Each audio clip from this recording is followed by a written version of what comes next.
Salut la Belgique! Aujourd'hui, on parle des USA qui élisent leur président. S'il y a bien un pays qui peut changer la politique de la Belgique et de l'Union européenne, c'est eux. Alors voici ce qui peut impacter la Belgique et l'Europe dans le programme des deux candidats. So, Make America Great Again, on commence avec Donald Trump.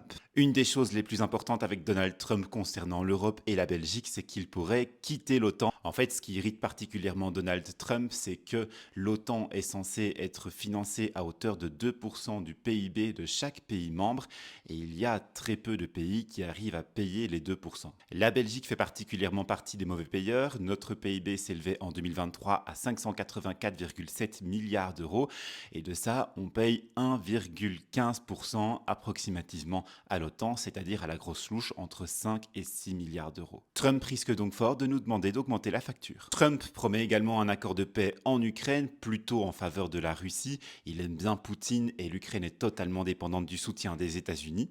Ça modifierait obligatoirement les relations entre l'Union européenne et la Russie. Il veut augmenter les droits de douane à l'importation de 10%, autrement dit tout ce que la Belgique exporte vers les États-Unis, les Américains le paieraient 10% plus cher et nous, on vendrait moins. Il soutiendra Israël dans sa guerre et promet de nouvelles sanctions contre l'Iran.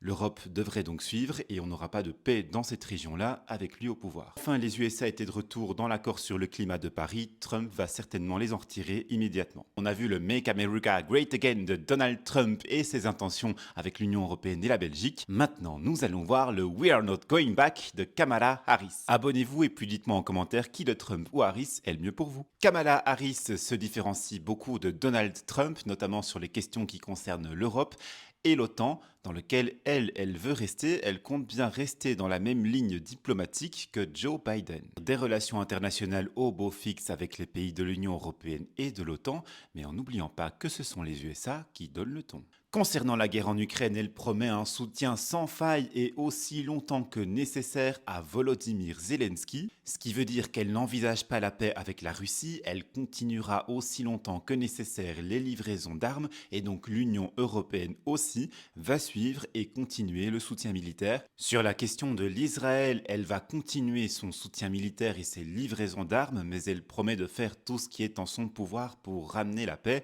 et donc l'Europe devrait suivre aussi en continuant de soutenir Israël. À la différence par contre de Donald Trump, elle ne punira pas l'Iran. Pour les accords de Paris, si elle est élue, Kamala Harris n'en sortira pas, d'autant qu'elle veut continuer de mettre en place l'Inflation Reduction Act de Joe Biden, qui est le programme d'investissement dans toutes les énergies propres et renouvelables des États-Unis.